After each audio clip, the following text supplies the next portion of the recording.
Chers internautes, bonjour et bienvenue sur Une Minute dans le Monde. On démarre avec le Sénégal, où la direction de la cité universitaire de l'UCAD a décidé hier 23 octobre 2023 de repousser la réouverture du campus à début janvier. Alors qu'une réunion devrait avoir lieu pour décider du nouveau calendrier de la reprise des cours sur le campus où logent 85 000 étudiants. La raison évoquée par la direction est la nécessité de faire les travaux de rénovation et des aménagements sécuritaires. Mais pour les étudiants, ce nouveau report est inacceptable 5 mois après la fermeture de leur université suite à des manifestations après la condamnation de l'opposant Ousmane Sonko début juin.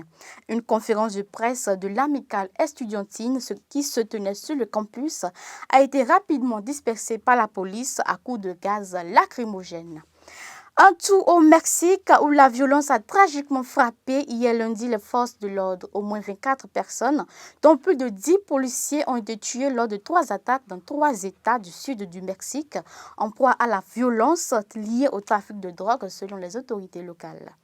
13 morts et 2 blessés dans la ville de Coyuca de Benítez dans l'état de Guerrero, 4 civils et 1 policier dans la ville de Tacambaro. 6 autres personnes sont mortes dans la localité de San Miguel Canoa, un bilan humain et matériel qui expose les effets néfastes du trafic de drogue dans ces pays.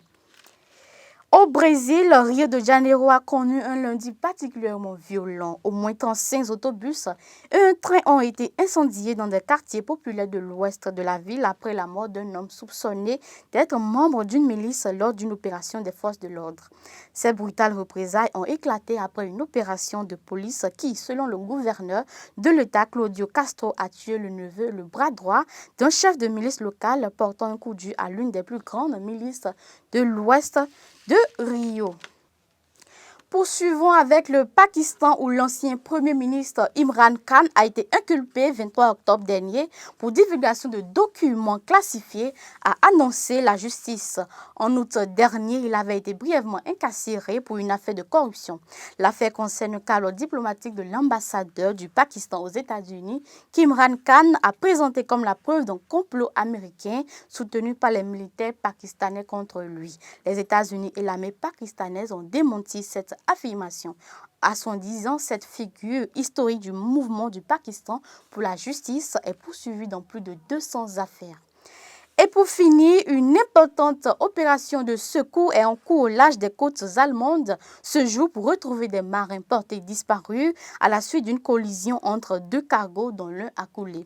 La collision s'est produite en mer du Nord vers 5 heures du matin à 22 km du sud-est de l'île allemande de Helgoland.